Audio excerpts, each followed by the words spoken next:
vamos a seguir con la siguiente conferencia, que está a cargo de la doctora Paula Danel, quien es doctora en Trabajo Social,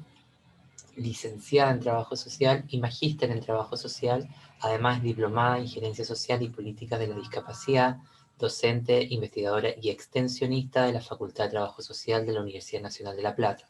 Cuenta con numerosas publicaciones sobre el campo de la vejez, la discapacidad, con amplia experiencia de gestión de políticas públicas. Tiene 20 años de experiencia de docencia universitaria, académica, de la Facultad de Trabajo Social en la Universidad Nacional de La Plata, Argentina. Es profesora titular interina de la Cátedra Prácticas Educativas en Perspectiva de Inclusión de la Facultad de Trabajo Social de dicha universidad.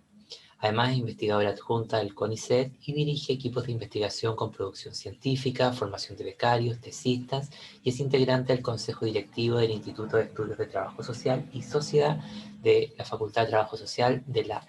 Universidad Nacional de La Plata. Sin más, recibimos a la doctora Paula Danel con mucho cariño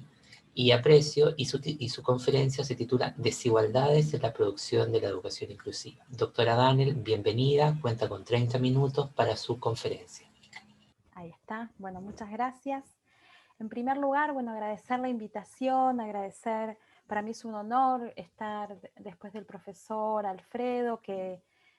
ha sido una figura central en los debates y en las producciones sobre discapacidad e infancia, así que para mí es un honor y agradezco fundamentalmente al CELEI por esta posibilidad de poder dialogar con ustedes, con esta preocupación que es un poco lo que vamos a intentar compartir y que tiene que ver con reponer algunas discusiones en relación a los procesos de producción de desigualdad.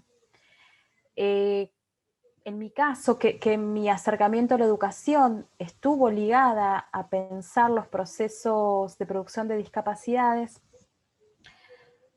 lo que fui encontrando es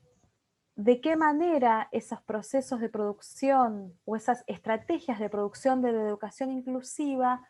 claramente tenían dos ejes estructuradores en esa configuración, y una tenía que ver con los procesos y las relaciones de diferencia, pero por otro, una cuestión sustantiva, y que en esto los estudios sobre educación también lo vienen trabajando fuertemente, y que tiene que ver con los procesos de producción de las desigualdades. Por una parte, reconociendo que en los últimos 10 años las ciencias sociales volvieron a traer esta discusión sobre la producción de las desigualdades, corriéndose de ese pulso que tuvieron las ciencias sociales durante la década de 1990, del siglo pasado, en relación a la experticia sobre la pobreza. Disputar sentidos desde la idea de pobreza hacia la idea de desigualdad supone un cambio de posición epistémica. Pensar las realidades desiguales para desde allí tramar con las discusiones que venimos sosteniendo en relación a los procesos de producción de la educación inclusiva remite a otras cuestiones. Y allí me interesa señalar, y adentrarme un poquito en esta idea de desigualdades. Decía que hace pocos días, días, salió un libro que se llama Repensar las desigualdades, que compilan Elizabeth Schelin, Renata Mota y Sergio Costa, que lo que hacen es traer esta idea de pensar las desigualdades desde su multicausalidad. Por una parte, y ahí voy a prestar especial atención a dos de los aportes de este libro. El primero es de Schelin, fundamentalmente porque lo que van a traer es, primero, ponerse en diálogo con Charles Tilly en esta idea de las desigualdades persistentes. ¿Qué es lo que hace que nuestras sociedades contemporáneas produzcan una matriz desigual que no tiene cambios, que no genera modificaciones a lo largo del tiempo? ¿Qué es lo que hace que esa matriz desigual tenga expresiones diversas también en los procesos de producción de la educación inclusiva? Y ahí, especialmente Luis Reigadas, desde México, él nos dice que la desigualdad social no solo es el resultado de una distribución asimétrica de ventajas y desventajas en una sociedad, sino que también expresa relaciones de poder mediadas por la cultura. Y en esa mediación de la cultura, en esa producción simbólica, en esa dimensión simbólica de la producción de las desigualdades, un lugar sustantivo va a ocupar la educación. Y ahí cuando iba releyendo y preparando la charla con ustedes en identificar cómo se construye esta matriz de desigualdad, cuáles son las vías de entrada analíticas para pensar esa desigualdad, una de las cuestiones que aparecía fuerte es esta idea de cómo se producen o cómo se producen dispositivos simbólicos que sostienen la desigualdad. Y la pregunta y las ideas que aparecían es cómo eso se relaciona con los estudios que las ciencias de la educación vienen generando en relación a preguntarse cuál es el estatuto de la inclusión. ¿A quién le corresponde la inclusión? Los estudios, el primer libro de Reigadas del 2008, que tiene que ver con cuando él se consolida en esta línea sobre la desigualdad, él se pregunta, ¿la desigualdad es una responsabilidad del Estado, del mercado o de la sociedad civil? También nos lo hemos preguntado, ¿quién es el responsable de los procesos de inclusión? Esta idea de alcanza con una constelación de normas jurídicas que digan que el Estado es responsable de la inclusión, alcanza con el diseño de las políticas, con el diseño de los dispositivos institucionales, o hay algo de la práctica social que va a ir caminando, que va a ir transitando entre el Estado, el mercado, la sociedad civil, la vida privada y la vida pública, que hace a esos procesos de inclusión. Volviendo a Reigadas, y en este texto que salió este año, nos brinda algunas metáforas para pensar esa matriz compleja de la desigualdad que bien podemos llevarla a nuestras discusiones y a nuestras acaloradas discusiones en relación a los procesos de inclusión. Y él dice, la desigualdad en esta distribución asimétrica que nos metaforiza la idea del adentro y del afuera, que nos metaforiza la idea de ciertos sujetos que están descolgados, lo primero que hace en términos de esa matriz ideológica, simbólica y cultural es producir procesos de clasificación. Esto que ya desde Bourdieu y desde Durkheim nos proponen para pensar cómo se producen dispositivos simbólicos que van a ir construyendo las líneas demarcatorias sobre quiénes están adentro y quiénes están afuera. Pero no solo eso, sino también nos invitan a pensar cómo se producen las categorizaciones dentro de las poblaciones. Y esos procesos clasificatorios, y ahí es la buena noticia que nos trae Reigadas o que nos invita a producir una imagen objetivo ligada a los procesos de mayor igualdad, tiene que ver con que estas estrategias simbólicas que llevan a la clasificación de los sujetos, de los ciudadanos, de los estudiantes, de los alumnos, de los docentes, también es posible pensar en procesos de reclasificación y de redefinición de las fronteras. Como todo proceso simbólico, como todo acto cultural, por la lucha por la hegemonía, podemos hacer algo para que esos procesos de clasificación puedan ser deconstruidos,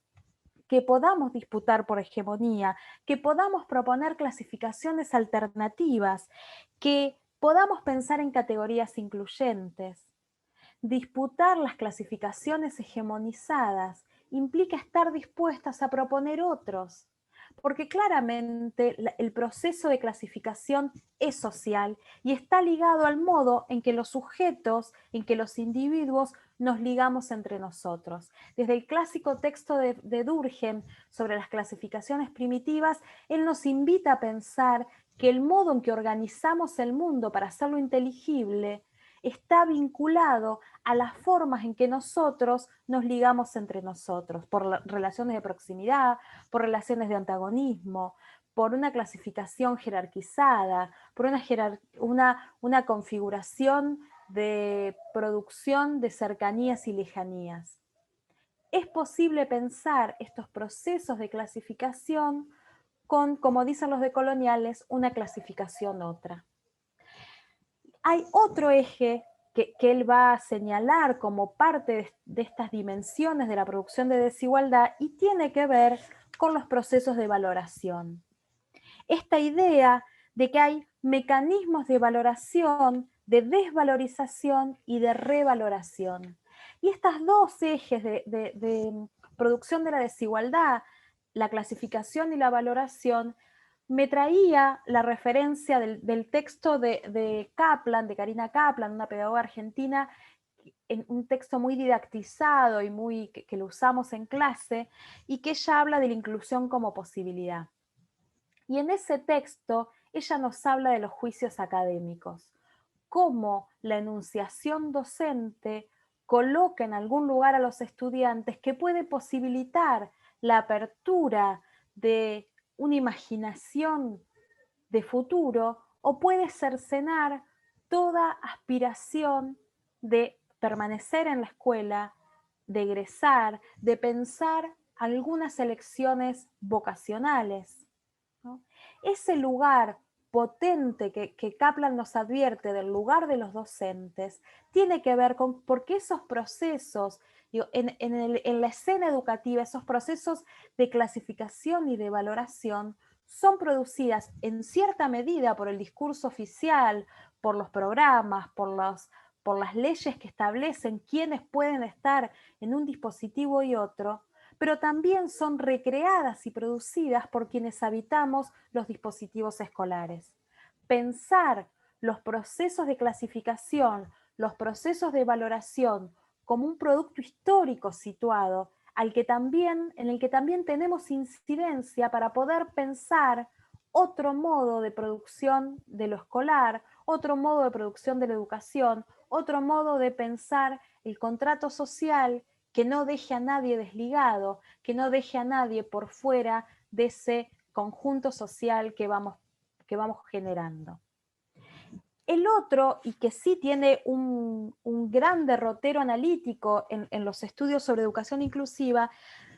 es lo que llama arraigadas estas relaciones entre diferencias y desigualdades. Esto que sabemos mucho de cómo cualquier relación de diferencia es constituido como desigual. Cómo el etnocentrismo construye de manera profunda las líneas demarcatorias entre quién se parece a nosotros y quién, por no parecerse a nosotros, está por fuera. Y ahí podemos apelar a múltiples estudios desde la educación, desde el reconocimiento de la diversidad cultural y los estudios más vinculados a la etnografía educativa, a todos los estudios de la línea más de la filosofía de la educación y de las pedagogías de las diferencias, donde van a decirnos que la diferencia es habitada, está presente en la relación entre los sujetos, que no hay diferentes, porque al fin de cuentas, como señala Aldo, estamos en presencia de singularidades múltiples. Y ahí, digo, de la mano de Derrida, poder pensar que la constitución de los sujetos de la educación, de los sujetos sociales, de los sujetos culturales, de los sujetos de su época, no hay un sentido unívoco, no es posible encontrar una esencia que marque aquello original, sino que tendremos que ser capaces de liberar las diferencias, de liberarlas, de habitarlas, de tramitarlas, de encontrarnos y desde allí poder saltar, poder generar este movimiento que nos permita pensar que la diferencia no es sinónimo de desigualdad y que algunas desigualdades que tienen una clara producción económica no es razón de ser para producir, como dice Scliar, diferencialismos, ¿no? Porque si no claramente se construyen, y lo podemos escuchar, algunos relatos que lo que nos van a explicar es que los pobres en realidad están allí en ese lugar digo, contabilizan menos años de presencia en el espacio escolar por culpa de algunos rasgos culturales, ¿no? Y eso tampoco queremos, digo, cuando nosotros pensamos las diferencias, cuando traemos la idea de cultura, no lo pensamos en clave de construir una argumentación que explique que algunos están por fuera. Porque creo que es parte de nuestro desafío que volver a abrazar esta idea de la educación inclusiva es asumir que nosotros como productores, que nosotras, que nosotres, como productores, como actores, como agentes de esa producción de la educación inclusiva, también somos responsables de que ese límite de la educación sea capaz de alojarnos a todos y todas y que la diferencia, que las relaciones de diferencia no operen como justificación de, como dice Galeano, que algunos están jodidos no por la naturaleza, sino por la historia. Volviendo a esta idea de cómo pensar esta relación de la diferencia y la desigualdad que nos propone Reigadas para pensar esa relación, para pensar la desigualdad, él dice que es posible generar estrategias simbólicas que deconstruyan esa desigualdad y promuevan ideas de igualdad, ideas de equidad, va a decir él. Y ahí aparece la idea del derecho a la diferencia, de las gramáticas alternativas para la producción de identidades, porque ahí hay algo interesante, que esta relación entre identidad y alteridad, esta relación, digo, un buen modo de pensarlo, esta idea es de la singularidad en la multiplicidad, ¿no? Esta idea de el uno y lo múltiple, muy, muy fuerte para la filosofía. Otro tiene que ver con la producción, la apropiación y la distribución. Ahí Reigadas nos dice que el acto simbólico es también de manera directa un mecanismo productor de desigualdad. Él dice, en esta disputa por la apropiación, por la distribución y por la reapropiación del capital simbólico, lo que se produce muchas veces son narrativas que esencializan. Hay una asimetría en los capitales culturales y lo que propone como estrategia simbólica, como estrategia de disputa para romper con las hegemonías, es pensar y producir discursos que traigan la idea de la igualdad ontológica, pero que al mismo tiempo podamos repensar los modos en que producimos la distribución de los capitales simbólicos. Y aquí no puedo no mencionar algo que ha pasado en mi país en esta semana. Una ministra de Educación del gobierno de la Ciudad de Buenos Aires, de lo que conocen de la capital federal de Buenos Aires, esta semana brindó una entrevista en la que mencionó algunas cuestiones en relación al perfil de los docentes en Argentina. Y ella señaló que quienes ejercían la docencia en Argentina y especialmente en Ciudad de Buenos Aires eran aquellos que habían fracasado en las elecciones vocacionales anteriores y como no les quedaba otra, daban clases, que eso hacía que la edad de inicio en la docencia era retrasado, con lo cual nos encontrábamos con docentes fracasados y viejos, y que como habían tenido un derrotero de no culminación de otras carreras, y había una cuestión de clase, digo, la caracterización que hace es que los docentes son pobres, con poco capital cultural, fracasados en sus elecciones vocacionales y muy grandes en relación a lo esperable para un docente. Claramente esto generó enojo, generó respuestas de la gremial docente, pero también me parece que es interesante traer una pregunta en relación a la legitimidad de la ocupación de los espacios en la escuela y en la educación inclusiva. ¿Pensamos lo inclusivo solo para los estudiantes o también aquel compañero que elige ser docente, no a los 18 años cuando termina la escuela media, sino a los 30, parte de una práctica inclusiva es que la escuela, es que la educación sea capaz de alojar a todos que tengan el deseo de enseñar, generando los tránsitos. Y al mismo tiempo, digo, mi recorrido previo tiene que ver mucho con vejez. ¿Qué problema es? Digo, ¿por qué la temporalidad va a estar exclusivamente ligada a la cronología? ¿Por qué creer que si los docentes son más grandes es una señal de fracaso? ¿Por qué creer que, digo, y esto mismo lo podemos llevar para pensar cómo se construyen las matrículas escolares y cómo empiezan a aparecer otros dispositivos, otras estrategias educativas que empiezan a construir a un sujeto viejo como sujeto de la educación? ¿Qué cosas, qué procesos se desatan y cuánta enseñanza nos deja pensar desligado de una cronología clasificatoria y mensurable para pensar el paso del tiempo? Volviendo a la idea, respeto el horario, el último punto que Reigada nos invita es a pensar las disputas por la legitimación de las desigualdades. Cómo las luchas simbólicas buscan legitimar que el estado de cosas tal cual está hoy es el correcto. Y ahí nos propone que disputemos desde una economía moral, que legitimemos la resistencia cotidiana, que trabajemos con los guiones ocultos, que seamos capaces de imprimir y de producir otros procesos de producción de verdad, otros procesos de relación entre la dimensión simbólica, entre el ejercicio del poder que los docentes ejercemos, el lazo social y los valores que sostenemos en nuestros procesos de práctica docente.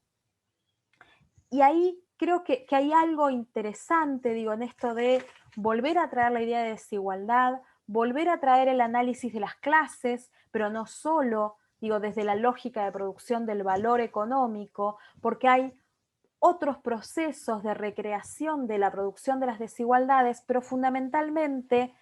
creo que es necesario volver a traer, volver a enunciar esta idea de que la práctica docente es aquella que también posibilita y desata procesos de inclusión. Cuando somos capaces de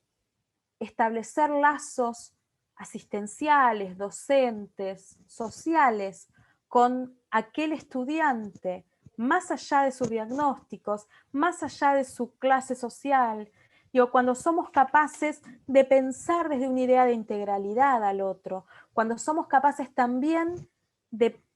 posibilitar el reconocimiento de las relaciones de diferencia intrínsecas en toda práctica educativa, cuando somos capaces de conmovernos por aquello que es injusto. Digo, y creo que eso tiene que ver con esa llama docente que nos habla La Rosa, que nos hablan otros autores. Y aquí compartirles una poesía de Juan Solá, que es un autor argentino, que él dice, les leo cortito, y digo, es la última parte de un texto que se llama La Trampa, y dice, es que los otros no quieren contemplar el sufrimiento ajeno, no quieren atestiguarlo. Los otros no quieren enterarse cuánto puede doler el alma cuando la mentira queda al descubierto. Me temo que ellos, los que desvían los ojos de las imágenes tristes para no reconocerse parte del tejido humano, ya ni siquiera se atreven a creer que el alma existe. Y ahora solo les queda habitar sus verdades con las reglas de la trampa. Los docentes, los trabajadores de la educación, no nos regimos por las reglas de la trampa, o al menos ese es nuestro ideario. Nosotros creemos que hay que hacer visibles los procesos de producción de desigualdad porque calan hondo en las fronteras que se producen y que limitan los procesos de producción de educación inclusiva. Pensar el proceso de producción de la educación inclusiva nos lleva a reconocer